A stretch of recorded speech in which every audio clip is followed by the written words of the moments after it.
उनका कृतार्थ करना चाहेंगे पूज्यपाद स्वामी श्री निर्मलानंद जी महाराज। एक बार जोरदार स्वरों में सदगुरु महाराज की जय बोलकर अपने अपने अंतःकरण को पवित्र करें हम सभी। श्री सदगुरु महाराज की जय। मंगलमूर्ति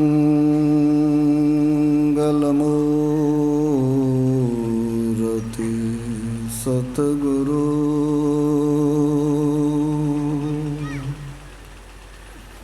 मिलवा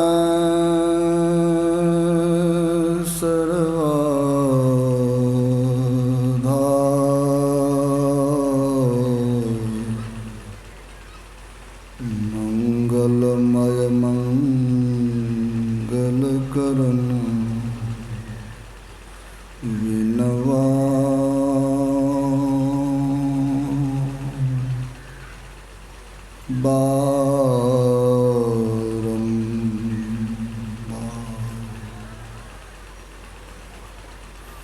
परमात्म तत्व में प्रनिष्ठित आराध्य देव के त्रैलोक पावन पाद पद्मों में सत सत नमन। उपस्थित पूज्यपाद गुरुजन, आदरणीय धर्म प्रेमी सज्जनों, आदरणीय माताओं एवं भक्तिमती बहनों,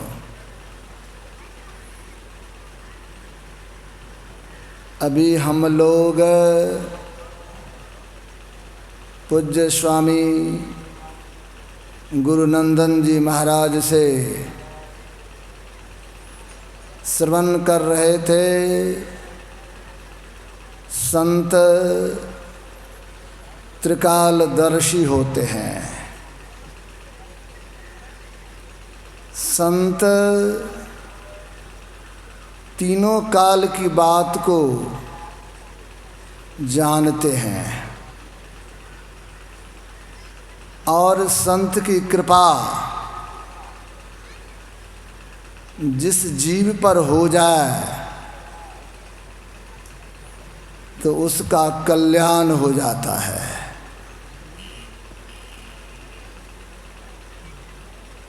हमारे आराध्य देव संत सद्गुरु महर्षि मेही परमहंस जी महाराज की वाणी में आया है,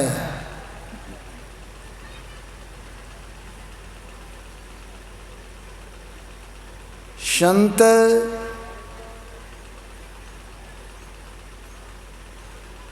किसे कहेंगे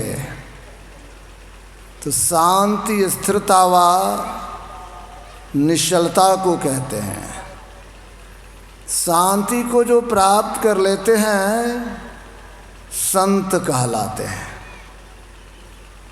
मतलब जिन्होंने शांति को प्राप्त कर लिया। तो शांति को कौन प्राप्त करते हैं? तो जिन्होंने सर्वेश्वर का साक्षात्कार कर लिया, दरअसल में वे ही शांति को प्राप्त करते हैं और वे निश्चल हो जाते हैं, स्थिर हो जाते हैं। स्थिरता की बात आप सुन रहे थे। एक बार भगवान बुद्ध रास्ते से गुजर रहे थे। उस रास्ते पर एक बहुत बड़ा डाकू रहता था जिसका नाम लोगों ने अंगुली माल रखा था। उन्होंने बहुत लोगों की हत्या की, लेकिन गिनती हमारी ठीक ठीक हो इसलिए जिनकी हत्या करते थे उनकी एक उंगली काट करके अपने गले में माला के रूप में पहन लेते थे, इसीलिए उनका नाम अंगुली माल हो गया। वहाँ के राजा भी उनसे परेशान थे। राजा प्रसेनजित भी चाहते थे कि हम इनको पकड़ लें और अपनी सेना को भी भेजे थे। संयोग से भगवान बुद्ध उसी मार्ग से गुजर रहे थे, तो अंगुलीमाल ने दूर से देखा एक सज्जन आ रहे हैं, तो वह दौड़ते हुए आ रहा था और भगवान बुद्ध को पकड़ना चाहता था। लेकिन संत जो होते हैं ना, उनके पास अष्टसिद्धि नवनिधि ये सब होता है। अब अंगुलीमाल उनको पकड़ना चाहते थे, लेकिन भगवान बुद्ध निर्भय होकर मुस्कुराते हुए अपने कदम को बढ़ाते जा रहे थे। अंगुलीमाल ने जोर से कहा, ठहर जाओ। तो भगवान बुद्ध ने कहा, मैं तो अब ठहर गया, तुम कब ठहरोगे? ये ठहरना स्थिर होना कौन सी बात है? हम चल रहे हैं, स्थिर हो जाए, हिल डोल ना हो तो लोग कहते स्थिर हो गया। ऐसी स्थिति को प्राप्त कर लेना, स्थिरता को प्राप्त कर लेना। जो तत्व स्थिर है, इस संसार को चलायमान कहा गया है, जो बदल रहा है, जिसमें परिवर्तन है, तो बदलने वाले तत्व को अगर हम ग्रहण करके अपने आप को स्थिर रखना चाहेंगे तो स्थिर नहीं रह सकते हैं।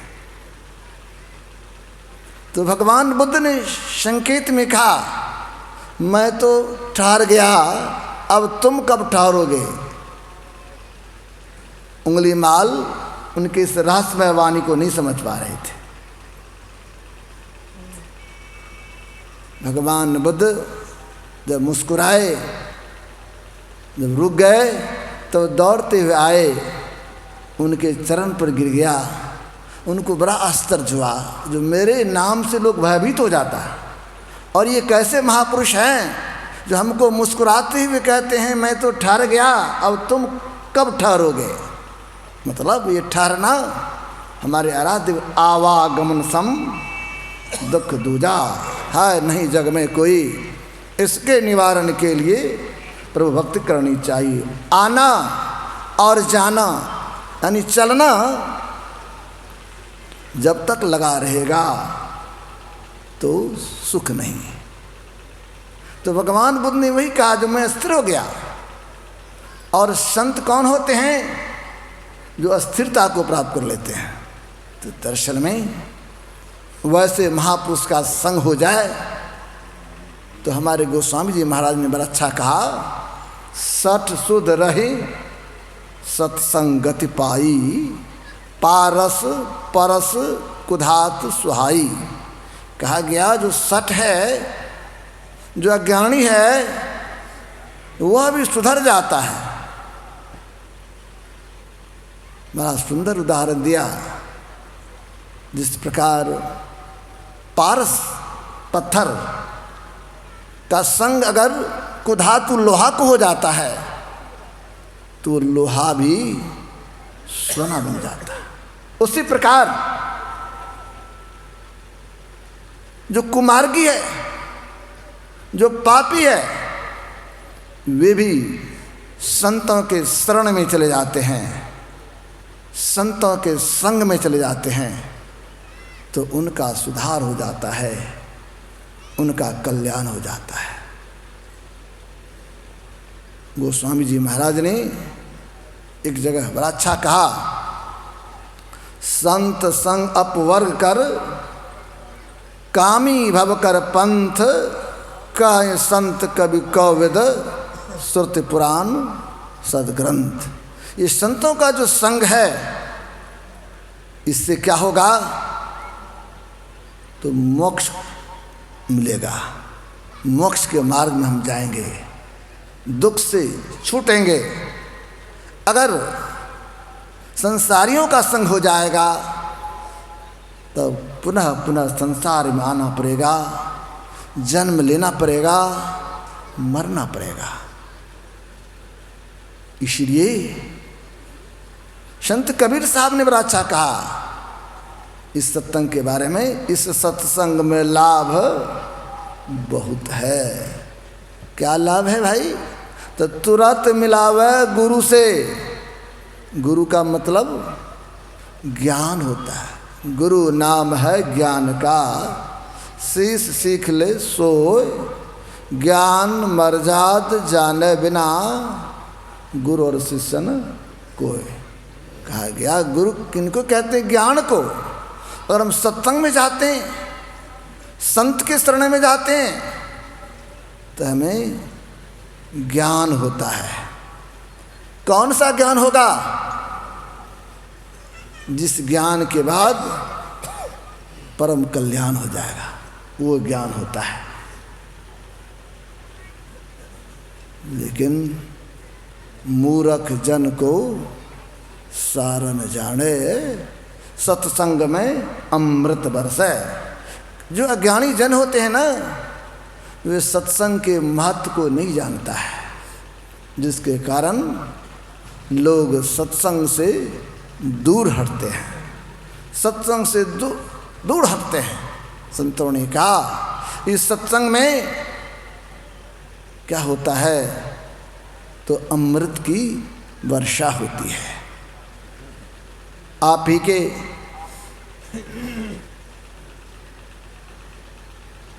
प्रखंड या गांव के बगल में एक गांव है बरहारा, वहाँ पर हमारे आराध्य देव संत सद्गुरु महर्षि मी परमहंस जी महाराज का कार्यक्रम हुआ था। गुरुदेव ने कहने की कृपा किए, अभी अमृत की वर्षा हुई। जिन्होंने ठीक ठीक सुना तो अमृत का पान किया, और जिन्होंने नहीं सुना, अपने समय को गपशप में लगा दिया, तो उस अमृत से वंचित रह गया। तो इस संतों का जो ज्ञान है ये भी अमृत है। संतों के ज्ञान को ठीक ठीक सुनने से हमारा सुधार होता है, और जब संतों के ज्ञान को अमल में लाते हैं, आचरण में लाते हैं, तो हमारा उद्धार हो जाता है। इसलिए हमारे आराध्य देव ने बड़ा अच्छा कहा, नित्य प्रति सत्संग कर ले प्यारा, तेरा काज सरे सारा। कहते रोज सत्संग कीजिए। जब रोज सत्संग करेंगे तो आपका सभी काम संपन्न हो जाएगा, आपका बिगड़ा हुआ भी बात बन जाएगा। संत कबीर साहब ने बड़ा अच्छा कहा, सत्संग लागी रहो रे भाई, तेरी बिगड़ी बात बन जाई। सत्संग से लग के रहेंगे तो हम लोगों का जो बिगड़ा हुआ बात है वो अभी बन सकता है। ये बिगड़ी हुई बात कौन सी है? तो बिगड़ी हुई बात यही है जो हम लोग इस संसार को जो असत्य है इसको सत्य मान बैठे हैं। इसको प्राप्त करने के लिए प्रयत्नशील रहते हैं, और हम सोचते हैं सत्य को जिसको पाने से हमारा कल्याण होगा, अज्ञान बस उससे हम दूर हटने लगते हैं। लेकिन जब सत्संग में जाते हैं तो हमें यह विवेक होता है, जो सत्य है उसको धारण करो, जो सत्य है उसका संग करो। इसीलिए गोस्वामी जी महाराज ने बड़ा अच्छा कहा, बिनु सत्संग विवेक न होई, राम कृपा बिनु सुलभ न सोई। कहा गया जब तक सत्संग नहीं करेंगे तो हमको विवेक नहीं होगा। ये विवेक क्या है? सार और असार का ज्ञान होना, सत्य और असत्य का निर्णय होना। जब यह निर्णय हो जाएगा कि सत्य क्या है, तो स्वाभाविक रूप से सत्य को ग्रहण करेंगे, उस सत्य को धारण करेंगे। और असत्य क्या है, इस बात की जानकारी हो जाएगी तो स्वतः असत्य से दूर हटेंगे। इसीलिए सत्संग में आने से विवेक होता है। लेकिन ये सत्संग वैसे नहीं मिलता है। राम कृपा बिनो सुलभ न सुई। जब तक प्रभु श्री राम की कृपा न हो तो जीवन में लोगों को सत्संग नहीं मिलता है। जब द्रवहि दीन दयाल राघव साधु संगति पाइये, जय दरस परस समागमादिक पाप राशि नशाइए। कहते हैं जब परमात्मा द्रवित होते हैं ना, तब हमें सत्संग मिलता है। और जब सत्संग में जाते हैं, संतों के ज्ञान को सुनते हैं और उनका जब संग होता है, जब उनका दर्शन होता है, जय दरस परस समागमादिक पाप राशि नसाई। जिनके दर्शन से, स्पर्शन से पाप राशि का नाश होता है। और जिनकी तस्वीर देखते हैं आराध्य देव संत सदगुरु महर्षि मिहि परमहंस जी महाराज ने बड़ा अच्छा कहा, सतगुरु दरस देन हित आए, भाग जगे हमरे। कहते हैं जब सतगुरु आते हैं, संत आते हैं ना, तो भाग जग जाता है। और लाभ क्या होता है, तो पाप समूह दरसते भागे, पुण्य सकल डगरे। अगर संत के शरण में जाते हैं, उनका दर्शन होता है, उनके दर्शन से पाप का समूह भागने लगता है और 14 पुण्य ही पुण्य प्रकट हो जाता है। इसलिए सत्संग से बहुत लाभ है। सत्संग करना चाहिए।